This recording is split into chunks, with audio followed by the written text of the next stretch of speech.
So, public definition of public key infrastructure. A public key infrastructure consists of programs, data formats, procedures, communication protocols, security policies, and public key cryptographic mechanism working in a comprehensive manner to enable a wide range of dispersed people to communicate in a secure and predictable fashion. Right. In other words, PKI establishes a level of trust within an environment. As we have discussed yesterday, PKI mean all the services you are getting under a single roof, right? Or under a single umbrella, right? I have given you the example yesterday, a real-time example. So PKI consists of all type of crypto system, all type of symmetric, asymmetric, different sort of communication protocols. I mean, all the things would be available under this roof, and you can access all these services at a single place, right? That's what the definition of a public key infrastructure, right? So PKI provides authentication, confidentiality, non-repudiation, and integrity of the message exchange. PKI is a hybrid system of symmetric, asymmetric key algorithms and methods which were discussed earlier in this particular section. Now see, as I have already told you that PKI is going to provide all these four services that we are getting in multiple systems. I mean, if you are talking about regarding the encryption, you are getting confidentiality. If we are talking about asymmetric cryptography, you would be getting, in symmetric, you would be getting confidentiality. In asymmetric crypto systems, you would be getting authentication and non-reputation as well as confidentiality, right? And when we are talking about hashing, right, we are getting the service that is called as your integrity. Now, these are the three different mechanisms through which you are going to get these services. But when we are talking about a PKI, PKI is going to provide you all these services at a single place, right? So we may call it as a hybrid system that might comprises of symmetric, asymmetric key algorithms and other methods, right? So which we already discussed in our previous lectures. Now, the infrastructure assumes that the receiver's identity can be positively ensured through certificates and that an asymmetric algorithm will automatically carry out the process of key exchange. Now, see, when we are talking about a PKI, in a PKI, what we have to ensure the possibility or the identity of the sender by implementing a concept of digital certificate, or you may call it as a certificate, and it is going to be implemented with the help of asymmetric algorithm, right? So in the last class, if you do remember, what I have told you, what is digital signing or digital signatures or what? I mean, when you are going to encrypt a particular hash value with a private key of a sender, right? Sorry, private key of a receiver, you may call it as a digital signature or the digital signing of a particular message, right?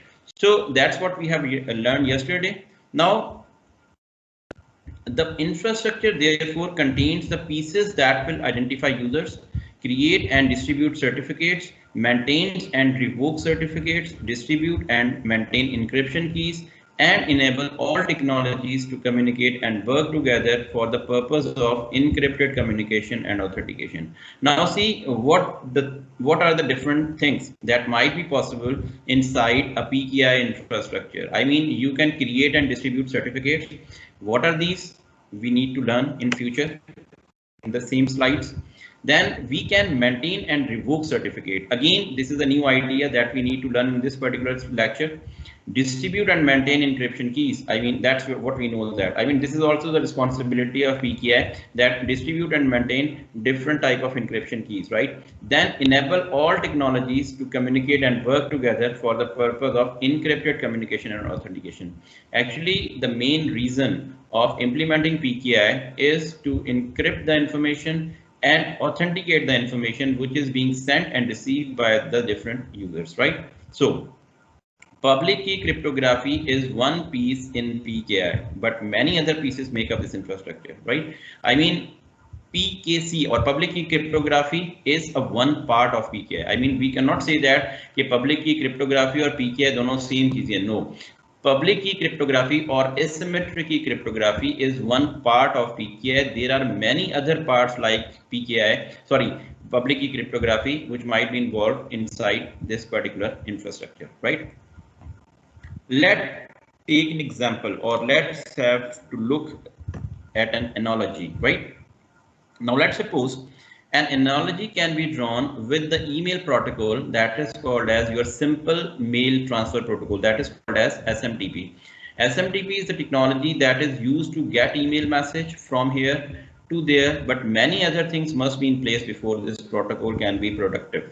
We need email clients, we need email servers and email messages, which would be tied together to build a type of infrastructure that to send and receive. That is not a simple mechanism. You need to implement multiple protocols, multiple email servers are there. There are certain SMTP, POP, MIME, and there are many protocols which are being used to build an infrastructure that is called as your email infrastructure, right? And through that, once that email infrastructure is being designed, then you can send and receive email by using a particular services, right? So this is what the analogy of an email, how you are going to send and receive an email, right? PKI is made up of many different parts. Now, this is how we are going to correlate our PKI concept with the same analogy that we have discussed regarding an email, right? When we are talking about PKI, that is consisting of many different parts. That might be your certificate authorities, that is called as your CAs. Then you have the registration authorities, that is called as an RA. Then you have the certificates, then you have keys, and then you have the users. So PKI is consisting of all these components, and we need to learn in our next few slides that what the certificate authority and registration authorities and all these things are, right? So for PKI components, each person who wants to participate in a PKI requires a digital certificate. Now this is a new concept. अगर किसी भी बंदे ने PKI infrastructure के अंदर communicate करना है, तो he must require a digital certificate. That is a credential that contains the public key for that individual along with other identifying information. So each person want to participate might have a PKI, that digital certificate, that is a credential that contains the public key for that individual along with other identifying information. अब देखें आपके पास जो digital certificate होगा ना, it contains a public key of a user as well as the other personal information of the user for whom you are designing a digital certificate. That needs to be understood very clearly. The certificate is created and signed, digitally signatured by a trusted third party that is called as your certificate authority. एक तो आपके पास certificate बना, उसको हमने फिर digitally sign करना है. Digitally sign का मतलब आपको पता है, I mean how you are going to sign any type of message, or you are going to apply digital signature over there. Now that digital signature is being processed by a third party that is called as your certificate authority, or you may call it as a CA, right? Now when the CA signs the certificate, it binds the individual identity to the public key, right? And the CA takes liability for the authenticity of that individual.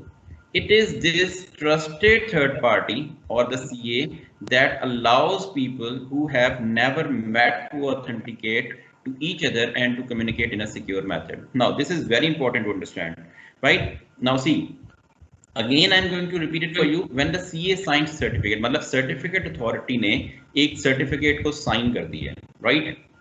Now it is going to bind the individual's identity to the public key. उसने क्या किया, confirm कर दिया कि this is the right person to communicate with, and the CA takes liability for the authenticity of that individual. अब यहाँ पे हमारे पास क्या होगा कि if he is the untrusted person, but if he possesses that particular certificate, right, then he is eligible, or he can communicate with all type of users inside the organization, because whom we trust the certificate authority who have issued a certificate to that particular person, right? So it is this the trusted third party, the CA, that allows people who have never met to authenticate to each other and to communicate in a secure method. Now see, you people are being admitted to Mehran University. You are sitting in a class, nobody is going to stop you, right? But at the same time, if some other person who does not have the ID card and does not have the admission, and he is going to sit with you in the same class, definitely we must not allow him. The reason is he does not been digitally signed. Now digitally signed का मतलब क्या है कि उसको Mehran university ने कोई authority नहीं दी, उसने कोई उसका एडमिशन लेटर नहीं निकला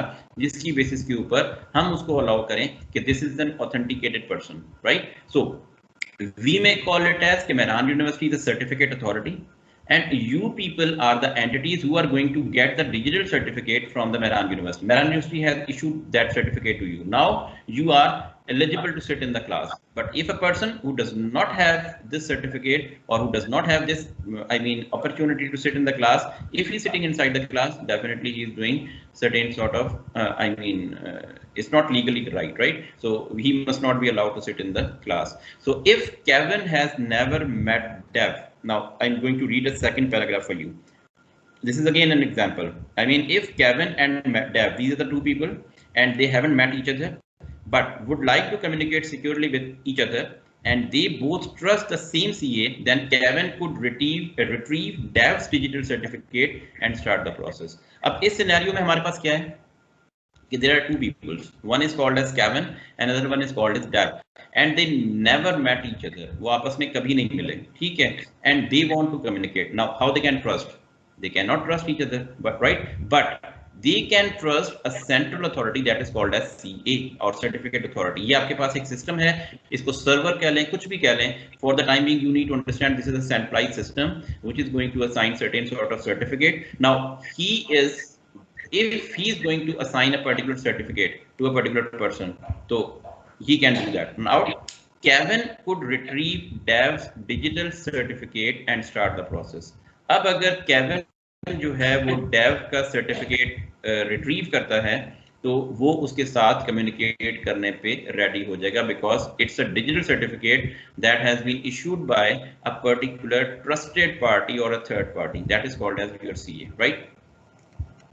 Now, what the CA is, that is called as your certificate authority. A CA is a trusted organization, or you may call it as a server, that maintains and issues a digital certificates. When a person requests a certificate, the registration authority verifies that the individual's identity and passes the certificate request off to the CA. अब होगा क्या, CA आपके पास एक trusted organisation है, एक server समझ लें, कुछ भी समझ लें, जो आपके पास डिजिटल सर्टिफिकेट इशू करता है, ठीक है? जब भी एक बंदा रिक्वेस्ट करेगा, वो रिक्वेस्ट रजिस्ट्रेशन अथॉरिटी के पास जाएगी, आरए के पास, ठीक है? आरए उसको वेरीफाई करेगा and send that particular request to certificate authority, and certificate authority in turn would issue that particular certificate, right? So the CA constructs the certificate, signs it, sends it to the requester and maintains the certificate over its lifetime. ठीक है जी? CA आपके पास क्या करेगा? एक certificate की जैसी request आई उसके पास, he would have to construct a certificate. It has to digitally sign it and then send that particular certificate to a particular requester who have requested that particular certificate, right? And then maintains the certificate over a lifetime. अब उसने उसकी पूरी lifetime के लिए उसका record भी रखना है कि वो आपके पास available है या नहीं है. आपके पास certificate expires भी होते हैं, ठीक है? या कुछ unauthorized certificates भी होते हैं. So this is all the responsibility of a CA, right? So when another person wants to communicate with this person, a CA will basically vouch for that person's identity. अब देखें, अगर दो बंदों ने आपस में communicate करना है, ठीक है, and they both do not know each other, they would consult the CA of that particular area. CA के पास request जाएगी, वो digital certificate sign करेगा उस particular person का, and then they are eligible to communicate, right? This is what the actual idea behind this concept. Now, this is the continuity of the concept that we have, read so far in the previous slide. Now, when Dave receives a digital certificate from Kevin, अब Dave ने जैसे ही उसको digital certificate मिला Kevin से, Dave will go through steps to validate it. अब Dave क्या करेगा, उस particular certificate को verify या validate करेगा. Basically, by providing Dave with his digital certificate, Kevin is stating that I know you don't know or trust me, but there is this document that was created by someone you don't know and trust.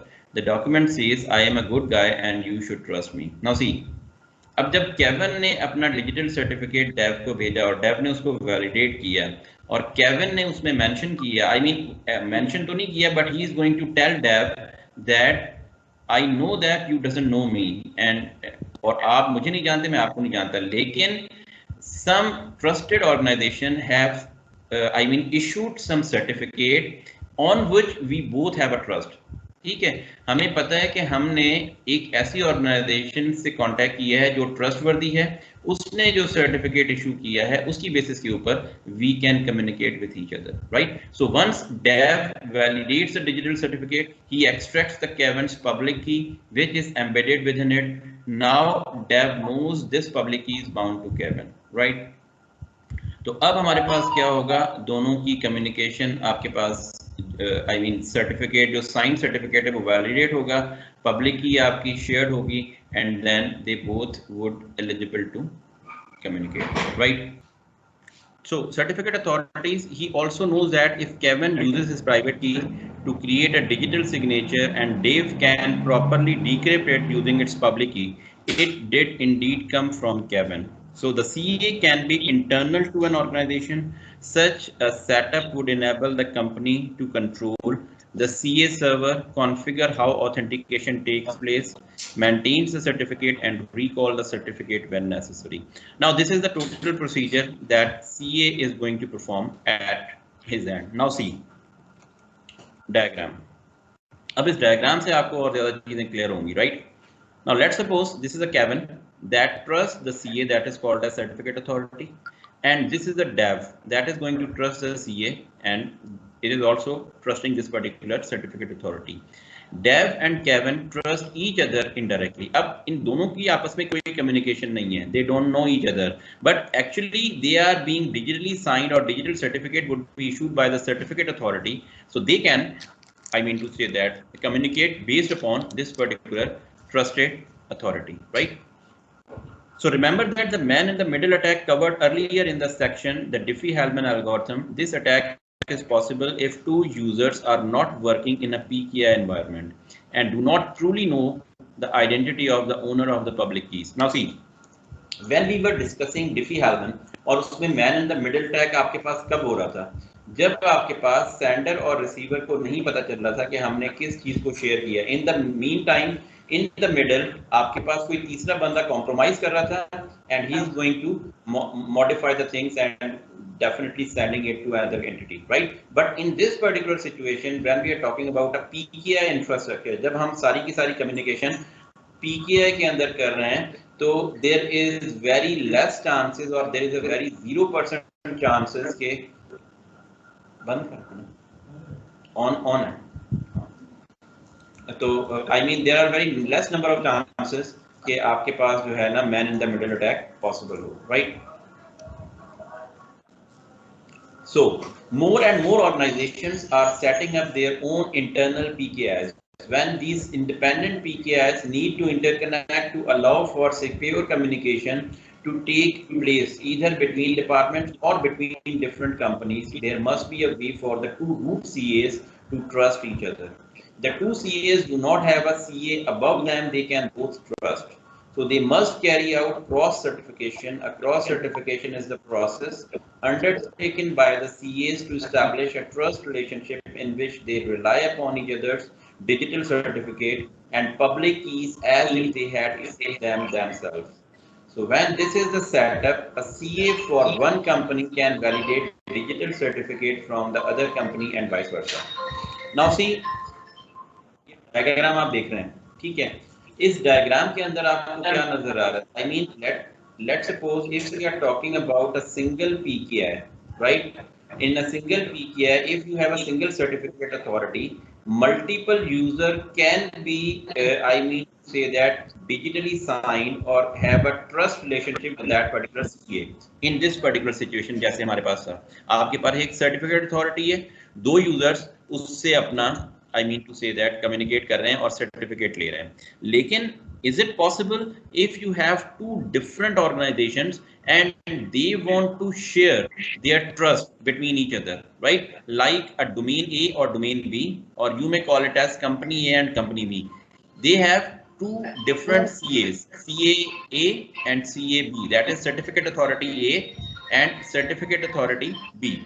Now, certificate authority A might have different devices which do have different certificates, और CAB जो है उसकी अपनी different sort of organize devices हैं और सब कुछ हैं जो आपके पास आपस में कम्युनिकेट करना चाह रही हैं, right? Now what happens if we want to create a trust relationship between these two CAs, then we have to do it horizontally, right? Now if you can see in the diagram, A trust B and B trust A. अब हमारे पास क्या होगा?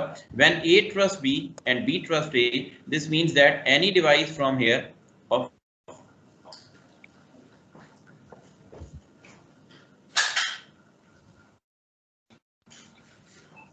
so any device between I mean to say that from CA or certificate authority A can communicate with certificate authority B and vice versa, right? ठीक है जी, तो अब हमारे पास यहाँ तक ये चीज क्लियर हो गई. Now we are moving towards the certificate revocation list that is called as your CRL. Now what the CRL is, the CA is responsible for creating and handling out certificate, maintaining them and revoking them if necessary. Revocation is handled by the CA and the revoked certificate information is stored on a certificate revocation list. आपने जावा में पढ़ा है वो क्या कहते हैं उसको, garbage collection. I think you people have done Java and you do have the concept of garbage collection. What the garbage collection is going to do?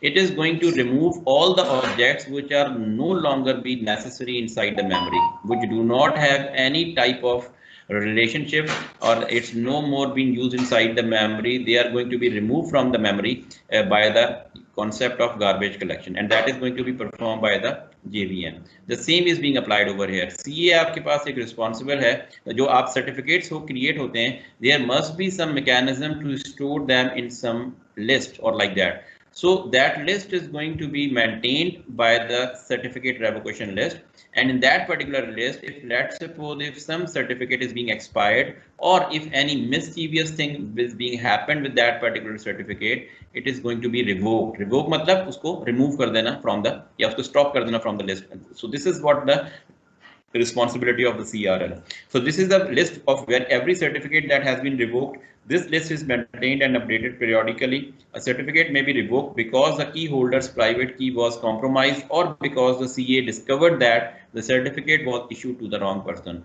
या तो आपका certificate जो है वो ऐसे बंदे को issue हो गया, that is the wrong person, और secondly आपकी जो key है वो compromise हो गई है. Based on these 2 or 3 situations, your certificate may be revoked from the system. Right, the CRL analogy is very much easy to understand, right? The analogy is that the use of a CRL is how a driver's license is used by a police officer. If an officer pulls over a Fahim for speeding up, the officer will ask to see Fahim's license. The officer will then run a check on the license to find out if Fahim is wanted for any other infraction of the law and to verify the license has not expired. The same thing happens when a person compares a certificate to a CRL. If the certificate become invalid for some reason, the CRL is the mechanism for the CA to let other know this information. देखें, अगर आपके पास एक बंदा over speeding की वजह से पकड़ा जाता है, तो police officer, I mean in other countries, not in Pakistan, there is a complete database. I mean in the database they will check that whether this person is being is being referred for some other cases also or not. I mean वो उस चीज के लिए कहीं और तो guilty नहीं है. So for that, they have to check. If it is, then definitely he has to verify his license, and if it is been expired or like that, right? The same is being applied to a person going to compare a certificate to a CRL. Now your certificates are being compared with the CRL list.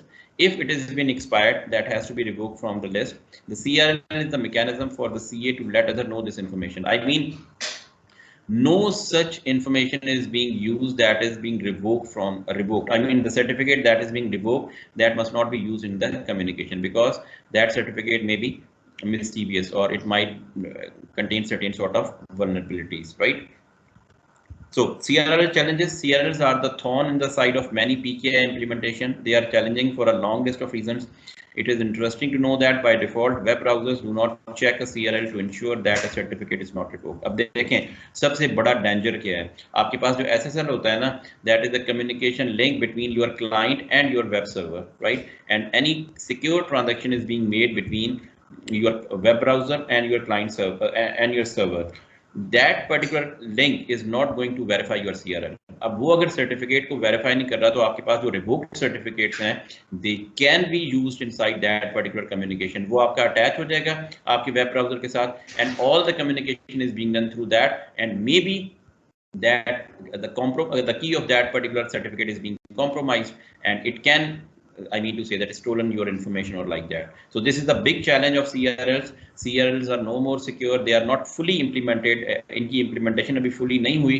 Still they require certain sort of additions or like that. So when you are setting up an SSL connection to do a e-commerce over the internet, you could be relying on a certificate that has actually been revoked. अब देखें, आप एक communication कर रहे हैं, आपने एक link आपका एक सिक्योर कनेक्शन क्रिएट हुआ है आपके वेब ब्राउजर के साथ और आपके वेब सर्वर के साथ, and but actually you don't know that the certificate that is being attached with your web browser is already revoked because of any reason. क्योंकि रिवोक तो तभी होगा ना जब कोई ना कोई रीजन होगा.